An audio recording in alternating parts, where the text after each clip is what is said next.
What's up, guys? Brent with Electric Bike Review here, and today we are going over the Jolt electric bike, which I really like that name, Jolt, because it's very electric in my opinion. Now, this is a Indiegogo campaign electric bike. It's a folding electric bike, and these guys absolutely crushed their campaign goal. So I think these guys were looking for something like 50 grand for their campaign, and they ended up getting somewhere around $300,000. So again, they just absolutely crushed their goal, which is really cool.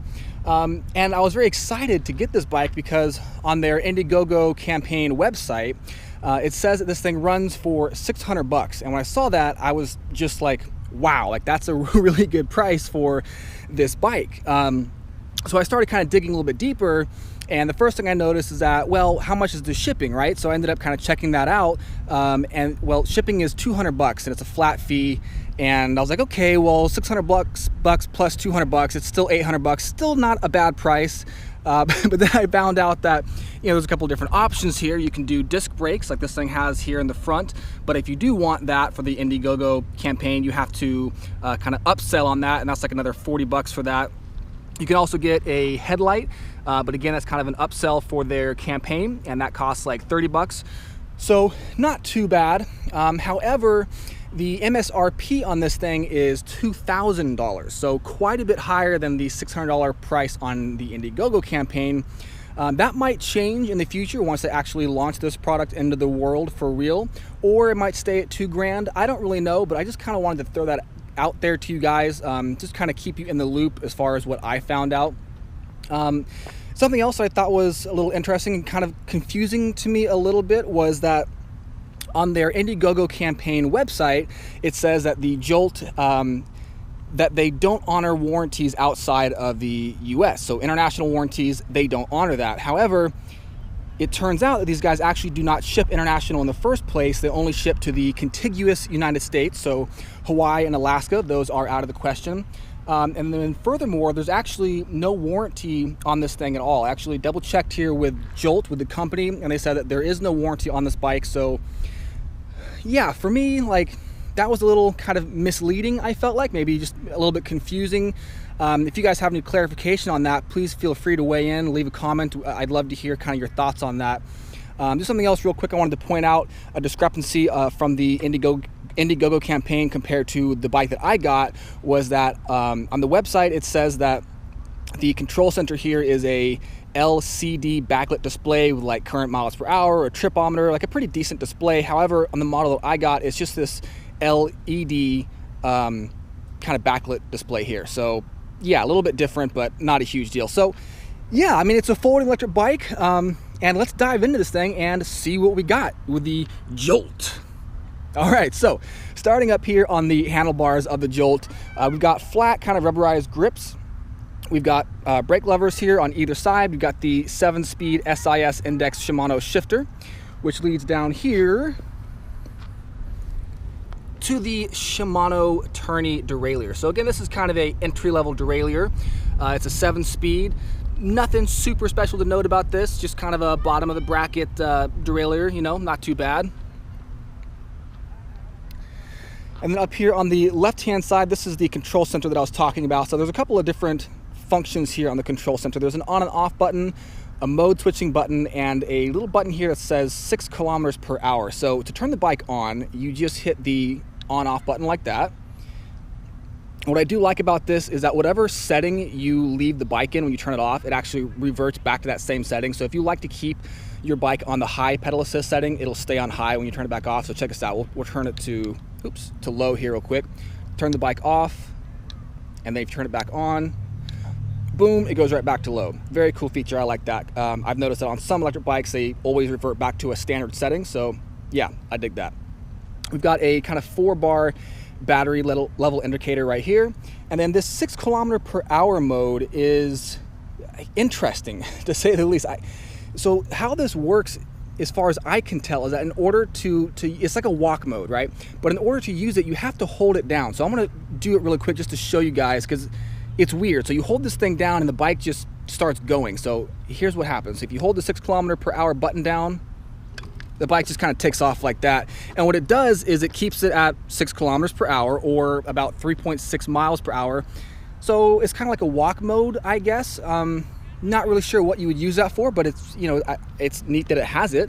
But again, in order to use this functionality of that 6 kilometer per hour mode right here, you have to keep the button held down, which is, I don't know, it's kind of interesting. Now, a very positive feature I like about this bike is it does have brake inhibitors built into the brakes. So whenever you hit the brakes, whether you are using the throttle, which is on the right hand side right here, whether you're using the throttle or the pedal assist, whenever you hit the brakes, the motor just, boom, instantly shuts off. And like I always say, that's a really good feature in my opinion, because it's kind of just a matter of safety. Like, imagine that you are, you know, coming up to maybe a crosswalk or pedestrians, or you just need to stop in a hurry, whatever. If you're pedaling still, or if the cadence sensor is still kind of engaged, even though you stop pedaling and you hit the brakes and there's not a motor inhibitor, that means the motor is going to keep feeding you power, and you're going to be fighting against the motor to try to stop, and that can increase your stopping distance. So the motor inhibitor, again, shuts off the motors automatically, instantaneously, and it just makes sure, it makes it so that you can stop quicker. So dig that. Very, very cool. Now, with the handlebar here, this is another kind of interesting feature with the Jolt. So there's a couple of different ways to fold this thing up. There's a little lever right here, and when you undo this, the handlebar folds down. Another cool thing here is that the handlebars are actually telescoping, okay? So this thing goes from a 200 millimeter length handlebar all the way up to about a 400 millimeter length handlebar. Now, that's great because this is only a 12-inch frame here, so it's a little bit small, but the good news is that with the handlebars, the extension, the telescoping handlebars right here, and this really, really long seat post, it's about 580 millimeters, really long seat post, it just allows for a wider range of riders to use this thing. You know, so if you're a 6 foot tall rider, 6'2", whatever, I think you should be okay, you know, with the telescoping handlebars and that super long seat post combined. One thing I do want to point out though, when using the telescoping handlebars, let's go ahead and just try to do this here real quick so I can show you guys.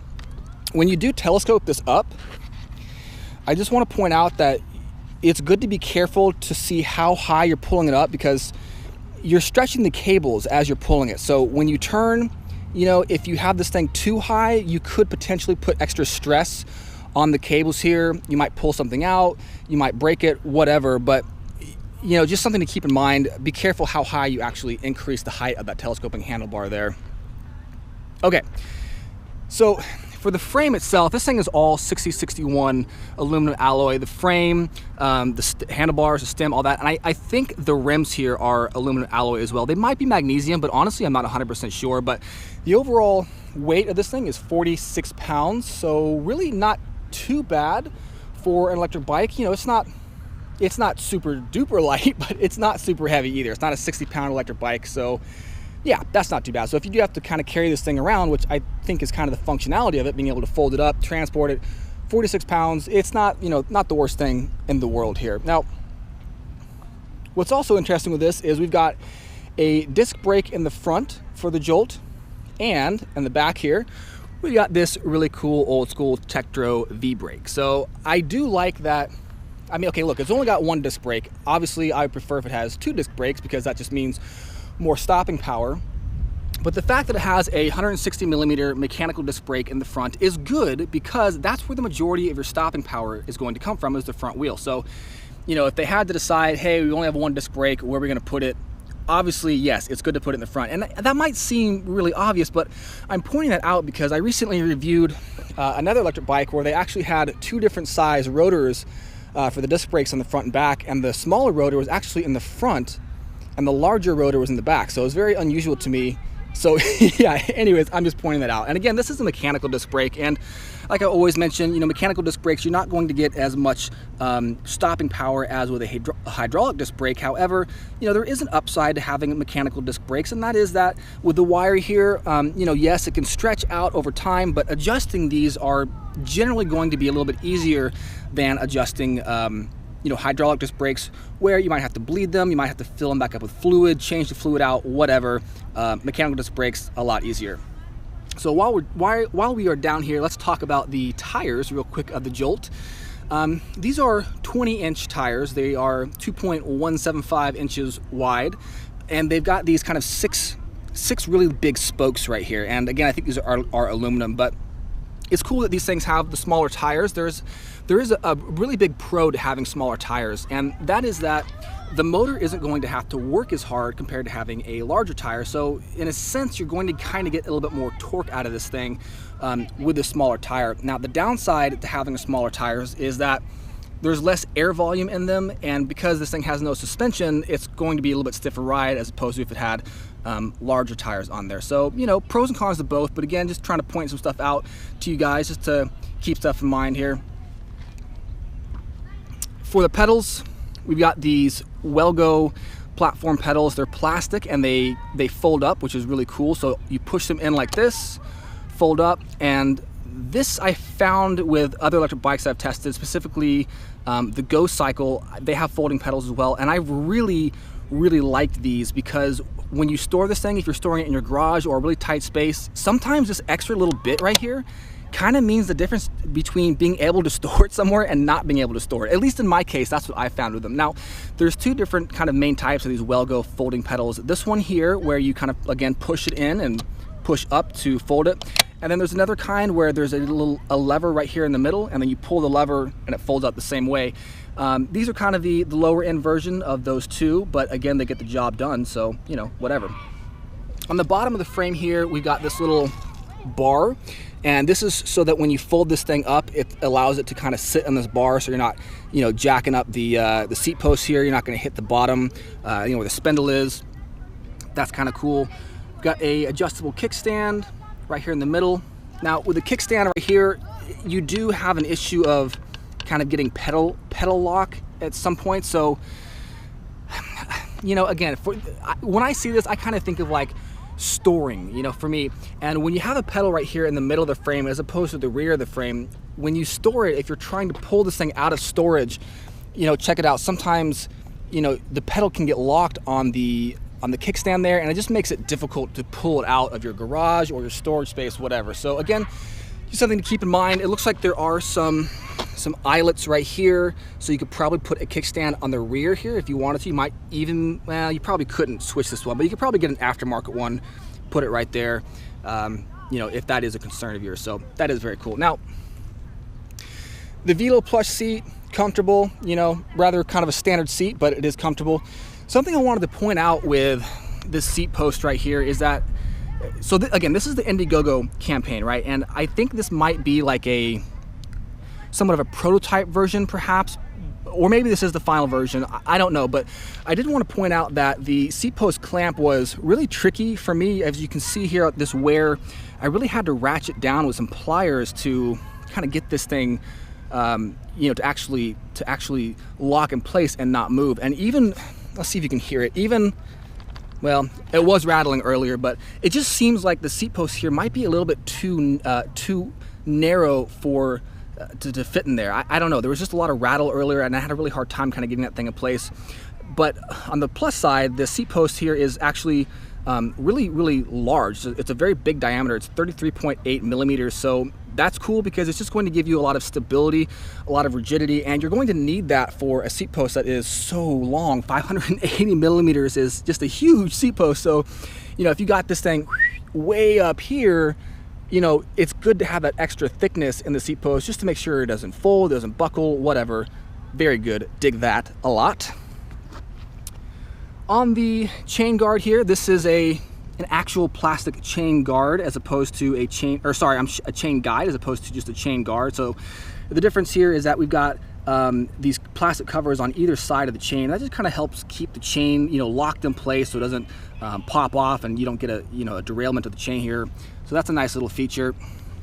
Now behind the sprocket here is where the cadence sensor is. So on the Jolt here, we've got a cadence sensor. And it is a 8 magnet cadence sensor, so it's not going to be as sensitive as, say, a 12 magnet cadence sensor. And just super quick, just a refresher on the difference between a cadence sensor and a torque sensor, in case any of you guys out there might not know, is that a cadence sensor measures the actual rotation of the pedals, and a torque sensor measures the pressure that you're putting on the pedals. So typically with a cadence sensor, when it activates, you're getting the full power of the motor unleashed, and you generally are getting more of a kind of a start and stop motion now, whereas with a torque sensor, you normally are getting a much smoother amount of power that corresponds more closely to how hard you're pushing on the pedals. So not a big deal or anything. I just did want to point out that this is a cadence sensor, and it's an 8 magnet cadence sensor here. And then in the back here, we've got a 350 watt hub motor, and this is kind of a no-name hub motor. I tried to kind of Google the serial number on this thing to find out a little bit more information on it, like the Newton meters, just kind of how much torque it has, but not really sure of a whole lot of information about this, except that it is a 350 watt geared hub motor. Okay, cool, we are moving along here with the Jolt bike. Now, one of the coolest things about this was the actual unboxing experience for me. So this is a folding bike, and out of the box, this thing came folded up, and it took like legitimately like 15 seconds to unfold this thing and ride it. Like it was, boom, it was super quick, really easy. The tires are already on here, but again, that's kind of common with most folding bikes, but again, it's a positive feature. I wanted to kind of point that out. And unfolding this is really simple. There's a little locking lever right here. Pop that up, pull this out, and the frame will split in half. I'll actually put the camera down here in a minute and show you guys the unfolding process. And then on the other side of the handlebars here, the stem, we've got this little lever. Just push this up.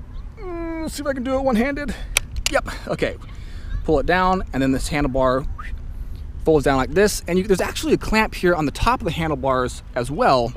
So if you really wanted to get this thing super compact, you could actually lift this lever up, kind of twist the handlebars the other direction, and when you fold it up, it just makes for a little bit tighter of a space, makes it just a little bit more compact. So, you know, actually, I think I can do this one-handed, which is really cool. So let's try to do this one-handed. So we've got this thing unlocked. Let's fold it in half. Yeah, see, check that out, like super easy. Now, again, it's fold. Okay, it was a little messier than I expected, but hey, we got it done. We got it done with one hand. Not bad. Stop, stop. Stay. Okay. Now, this is that little barrier that I was talking about, that wire kind of frame right there, and that's where the bike rests when it's folded in half. The issue with folding it in half that I found is that you really can't let it rest by itself when it's completely folded in. It will tip over.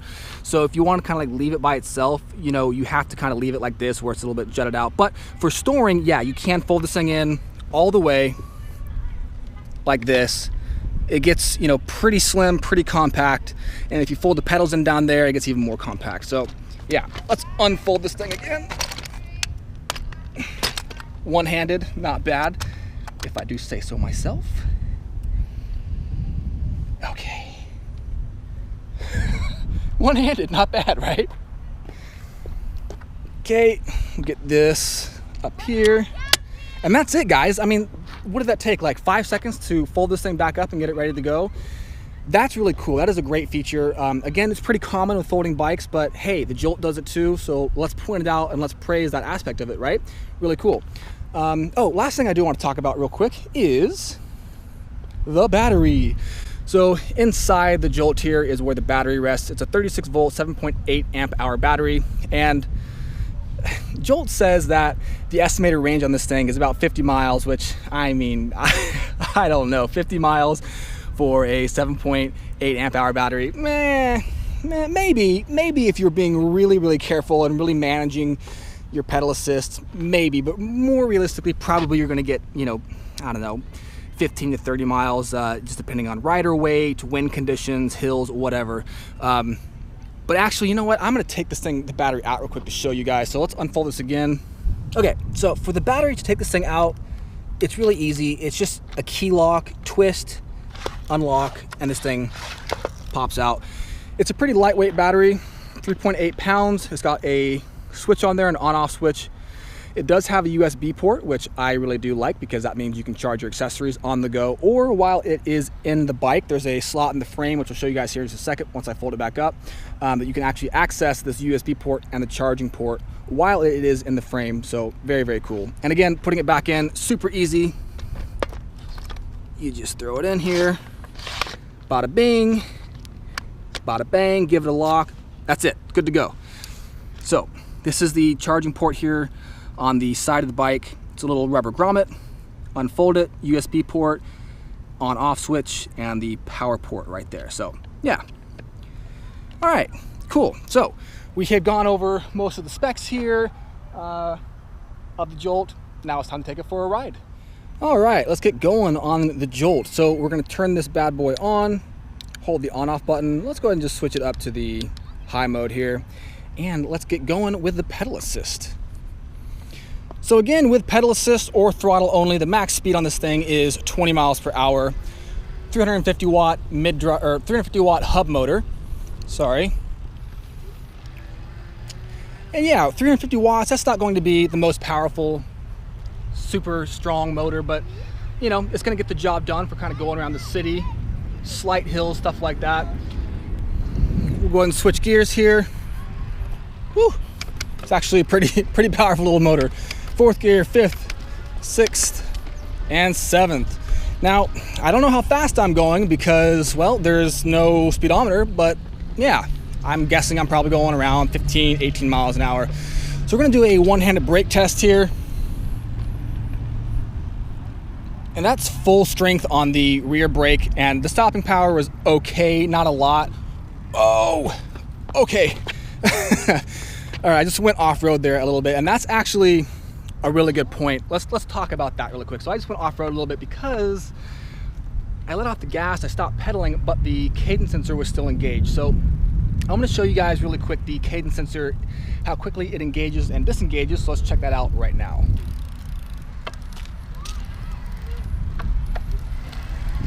Pedaling and it engages, engaging, disengage, engage, disengage.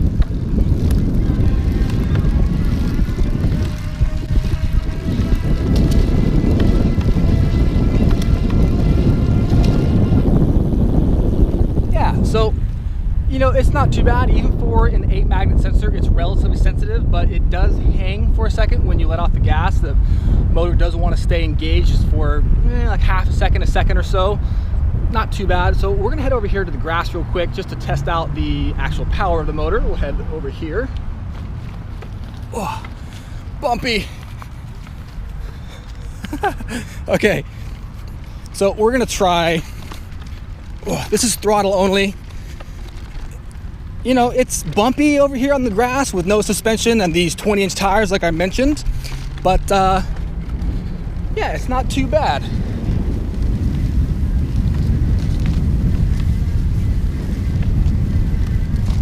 Oh, okay, forget that.